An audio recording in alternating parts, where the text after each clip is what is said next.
ব্যবসায়ী যদি তার পণ্য দ্রব্য বাকিতে বেশি দামে বিক্রয় করে, এটা জায়েজ, এটা হাদিস সম্মত। তবে এটা উভয় পক্ষের ভিতরে চুক্তিবদ্ধ হতে হবে, ক্রেতা এবং বিক্রেতা দুইজন সম্মত হতে হবে। একজন দোকানদার তিনি আপনার কাছে ফ্রিজ বিক্রি করতে গিয়ে বলছেন, ভাই এই ফ্রিজ যদি আপনি নগদে নেন তাহলে 30,000 টাকা, আর যদি 6 মাস পরে দেন, 6 মাসের কিস্তিতে শোধ করেন, তাহলে এর দাম 35,000 টাকা। এই ক্রয় বিক্রয় ইসলাম সম্মত, জায়েজ।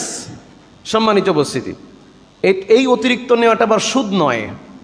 তবে শর্ত হচ্ছে দৃশ্যমান পণ্য হতে হবে।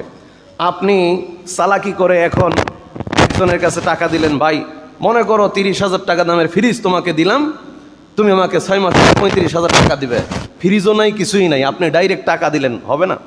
ডাইরেক্ট পণ্য হ্যান্ড ওভার করতে হবে, সেটা বিক্রয় করতে হবে। বিক্রয়ের সময় ক্রেতা বিক্রেতা উভয়ে কথাবার্তার ভিতরে একমত হতে হবে যে এতদিনের ভিতরে আমি এই টাকা পরিশোধ করব।